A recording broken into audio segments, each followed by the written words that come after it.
ایک صاحب نے سوال کیا ہے، مفتی صاحب یوٹیوب چینل بنانے کا کیا حکم ہے؟ اگر اس کو مونیٹائز بند کر دیں تو پھر بھی ویڈیو پر ایڈ آتے ہیں، تو کیا اس میں چینل بنانے والے پر گناہ ہوگا کہ نہیں؟ تفصیل سے جواب دیں، شکریہ۔ دیکھیں، یوٹیوب چینل کی مونیٹائزیشن کے حوالے سے اس میں کافی غور کرتا رہا ہوں، پڑھتا رہا ہوں، اور میں نے اس سے پہلے تقریباً کوئی 3-4 سال پہلے اس میں نے ایک کلپ بھی ریکارڈ کروایا تھا، اور اس وقت جو مجھے بات سمجھ میں آئی تھی وہ یہی سمجھ میں آئی تھی کہ یار یہ مجھے سمجھ نہیں آتی اس کی ارننگ۔ اس کے بعد پھر جامعۃ الرشید میں اس پر ایک استفتاء جمع ہوا، اور اس پر تفصیلی غور و فکر ہوا، تفصیلی غور و خوض ہوا، اور اس کا ایک تفصیلی فتویٰ جامعۃ الرشید سے جاری ہوا ہے۔ آپ حضرات میں سے کوئی بھی اگر دیکھنا چاہے،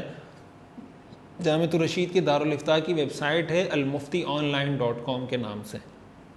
تو اس پر آپ جا کے سرچ کر سکتے ہیں، اس پر رابطہ نمبر وغیرہ بھی دارالافتاء کے لکھے ہوئے ہیں۔ میں آپ کو خلاصہ بتا دیتا ہوں۔ تو اس فتوے کے بعد اسی طرح پھر دیگر کچھ مدارس کے بھی اس پر فتاویٰ آئے۔ ایک چیز تو یہ سمجھنی چاہیے کہ اس کو باقاعدہ اپنا مستقل سورس آف انکم بنانا یہ کوئی پسندیدہ کام نہیں ہے، یعنی کوئی ایسی چیز نہیں ہے جس کو ریکمینڈ کیا جائے۔ پہلی بات یہ کہ just only one source of income ہو آپ کا، کہ بس آپ نے یوٹیوب چینل بنایا ہوا اسی پہ فوکس ہو کے۔ جہاں تک حلال حرام جائز ناجائز کا تعلق ہے، اس میں کچھ چیزوں کا سمجھنا ضروری ہے۔ پہلی چیز یہ ہے کہ آپ جو کنٹینٹ بنا رہے ہیں وہ کیا بنا رہے ہیں۔ آپ کا ظاہر کنٹینٹ حلال ہونا چاہیے۔ اب اگر کوئی آدمی ناچ گانے کی ویڈیوز بنا رہا ہے اور سوال یہ کر رہا ہے کہ مونیٹائزیشن سے ارننگ حلال ہے یا حرام ہے، تو بھائی وہ آپ کا کنٹینٹ ہی حرام ہے، تو ارننگ تو حرام ہی حرام ہے۔ پہلی شرط یہ کہ آپ کا کنٹینٹ جائز ہونا چاہیے۔ دوسری شرط اس کی یہ ہے کہ یوٹیوب پر جو آپ نے ایک تو آپ نے یہ سوال کیا ہے نا کہ مونیٹائزیشن بند کر دیں پھر بھی ایڈ چلائیں، اس میں تو ظاہر ہے آپ کا کوئی گناہ نہیں ہے۔ لیکن اگر ایڈ کوئی آن بھی کرتا ہے مونیٹائزیشن، تو ایسی صورت میں ایک تو وہ کیٹیگریز ہیں جو پروڈکٹ ہی حرام ہیں، مثال کے طور پر شراب کے اشتہارات ہیں، خنزیر کا گوشت اس کے اشتہارات ہیں، اس میں جو بھی اس طرح کی کیٹیگریز آتی ہیں جس میں آپ کو لگتا ہے کہ یار اس میں کوئی حرام چیز بھی آ سکتی ہے یا اس میں حرام چیز انکلوڈڈ ہے، مثال کے طور پر بیوریجز ہیں۔ اب بیوریجز میں ظاہر ہے کہ وائن اس میں آ جائے گی، تو وہ ظاہر ہے جو بھی اس کے ایکسپرٹ ہیں وہ ان چیزوں کو جانتے ہیں کہ کس کیٹیگری میں کیا کیا چیزیں آتی ہیں۔ نہیں بھی آپ کو پتہ تو آپ اس کو سرچ کر لیں، آپ کو پتہ چل جائے گا اس کیٹیگری میں کیا کیا چیزیں آتی ہیں۔ تو دوسرا کام یہ کرنا پڑے گا کہ اس میں اس کیٹیگری کی ساری چیزیں آپ بند کر دیں جو حرام پروڈکٹس ہیں۔ تیسرے نمبر پر وہ چیزیں ظاہر ہے ان چیزوں کے اشتہارات رہ جائیں گے جو جائز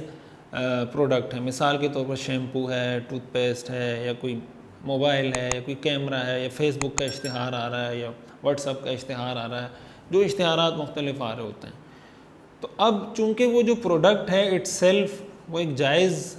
پروڈکٹ کی تشہیر آپ کے سامنے کی جا رہی ہے، مثال کے طور پر شیمپو کی تشہیر کی جا رہی ہے، صابن کی تشہیر کی جا رہی ہے، لیکن اس میں ایک ایلیمنٹ یہ ہوتا ہے کہ اس میں لڑکی کی تصویر آ رہی ہوتی ہے، اس میں میوزک آ رہا ہوتا ہے، تو یہ ایک اس میں ظاہر ہے کہ ایک ایسا ایلیمنٹ ہے جو ایک پریشان کن ایلیمنٹ ہے۔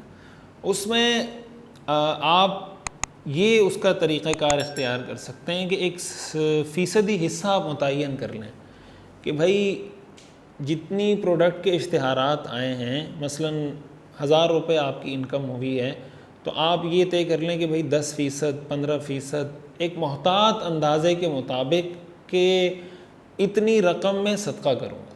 یعنی وہ ایک آپ سمجھیں کہ وہ انکم میں ایک طرح سے خبث آ گیا، ایک ناپاکی آ گئی، تو اس کو آپ اپنی اس سے الگ کر دیں۔ اصل میں ہوتا یہ کہ جب آپ نے یوٹیوب چینل بنایا تو یوٹیوب چینل بنانے کا مطلب یہ ہوا، اور جب آپ مونیٹائزیشن آن کرتے ہیں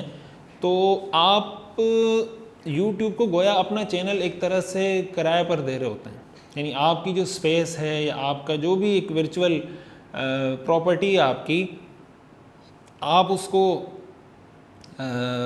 ایڈورٹائزمنٹ کے لیے دے رہے ہوتے ہیں کہ بھئی آپ میری پراپرٹی پر یا میرے چینل پہ آپ اشتہار لگا سکتے ہیں۔ اور یہ جو ناجائز تصویروں کے ساتھ کوئی اشتہار آ رہا ہے تو ظاہر ہے کہ یہ اس گوگل نے جس کمپنی سے اشتہار لیا یا گوگل کی طرف سے وہ چیزیں آ رہی ہیں، وہ آپ کی طرف سے نہیں آ رہی ہوتی، تو اس لیے علی الاطلاق اس انکم کو حرام نہیں کہا جا سکتا، تو کچھ فیصدی حصہ اس کا صدقہ کر دیا جائے، اور جو باقی حصہ ہے چونکہ وہ جائز پروڈکٹ کے اشتہار کا پیسہ ہے، یعنی جو بیچنے والا ہوتا ہے وہ شیمپو بیچ رہا ہوتا ہے، وہ صابن بیچ رہا ہوتا ہے، وہ ٹوتھ پیسٹ بیچ رہا ہوتا ہے، وہ اس لڑکی کی تصویر کو نہیں بیچ رہا ہوتا، یہ غلط ہے، ناجائز ہے، حرام ہے۔ لیکن میرے عرض کرنے کا مقصد یہ ہے کہ جس مقصد کے لیے وہ اشتہار چلایا جا رہا ہوتا ہے وہ پروڈکٹ ہوتی ہے۔ یہ تو ہمارے ہاں لوگوں میں ایک احساس کمتری کا ایک کہہ لیں، کچھ بھی کہہ لیں، مرعوبیت کہہ لیں، انگریز بننے کی کوشش کہہ لیں، کہ ہر چیز میں لڑکی کی تصویر، ہر چیز میں لڑکی کی پراپرٹی بیچ رہا ہو کوئی، اس میں لڑکی کی تصویر، صابن بیچ رہا ہے اس میں لڑکی کی تصویر، شیمپو بیچ رہا ہے اس میں لڑکی کی تصویر، کپڑے بیچ رہے ہیں تو جناب سارے ہوڈنگ، سارے بل بورڈ لڑکیوں کی تصویروں سے بھر جاتے ہیں۔ حالانکہ دنیا میں آپ کو ایسے بڑے بڑے برانڈز ملیں گے جن کی پروڈکٹ کی تشہیر میں آپ کو کوئی تصویر نہیں ملے گی۔ آپ کئی دفعہ آپ دیکھیں میکڈونلڈ کا آپ اشتہار دیکھیں، بہت کم شاذ و نادر شاید آپ کو کہیں نظر آئے گا کہ میکڈونلڈ کی جو ایڈورٹائزمنٹ ہوتی ہے اس میں کسی کی تصویر ہو، کسی لڑکی کی تصویر ہو۔ آپ جو راڈو گھڑی ہے آپ اس کے اشتہارات اٹھا کے دیکھ لیں، KFC کو آپ دیکھ لیں، ظاہر ہے یہ ساری جو میں آپ کو بتا رہا ہوں یہ ساری ملٹی نیشنل فوڈ چینز ہیں، اور ساری دنیا میں ان کی پروڈکٹ سیل ہوتی ہیں اور ان کا ایک نام ہے ساری دنیا کے اندر، لیکن ایسی بےہودگی آپ کو ان لوگوں کی پروڈکٹ کی تشہیر میں، ایڈورٹائزمنٹ میں نظر نہیں آئے گی، جو ہماری ایک کپڑے بیچنے والی کمپنی جو بےہودگی کر رہی ہوتی ہے، ایک شیمپو بنانے والی کمپنی جو بےہودگی کر رہی ہوتی ہے۔ ایکچولی یہ کوئی اتنا آسان مسئلہ نہیں ہے، یہ پورا ایک کلچر کا، تہذیب کا، ثقافت کی پوری ایک جنگ ہے، اور آہستہ آہستہ ہمارے ذہنوں سے، ہمارے دلوں سے یہ بات ہی نکالی جا رہی ہے کہ یار لڑکی کی تصویر تو کوئی مسئلہ ہی نہیں ہے، نہیں یہ لوگ سوچنا ہی چھوڑ دیں کہ یار یہ بھی کوئی ناجائز چیز ہوتی ہوگی۔ ایک غیر محسوس طریقے سے اتنا اس کو بھر دیا گیا ہے، تو اس کے حوالے سے اپنی کوشش ضرور کرنی چاہیے، کم از کم اپنے معاشرے میں، اپنے ملک میں ہم یہ کوشش کر سکتے ہیں۔ جو کمپنیاں اس طرح کی پروڈکٹ کی اس طرح غیر شرعی طریقے سے تشہیر کرتی ہیں، کنزیومر تو ظاہر دنیا کی ایک بڑی پاور ہے، آپ یوز نہیں کریں گے ان کی پروڈکٹ تو کس کو بیچیں گے؟ تو جب کنزیومر ہی نہیں چاہتا کہ بھائی اس کی پروڈکٹ میں یہ چیزیں آئیں تو وہ کیوں دکھا رہے ہیں؟ اس کا مطلب وہ کوئی اور ایجنڈا ہے اس کے پیچھے، تو اس پر ہمیں آواز اٹھانی چاہیے، اس پر ہمیں احتجاج کرنا چاہیے۔ تو یہ ساری تفصیلیں جو میں نے آپ کو بتائی ہیں، اور جو آپ نے سوال کیا ہے کہ اگر ایڈ بند کر دیتے ہیں تو ایسی صورت میں اگر ویڈیو اس پہ کوئی ایڈ چلتا بھی ہے تو اس میں تو ظاہر ہے کوئی مسئلہ آپ کو نہیں ہے۔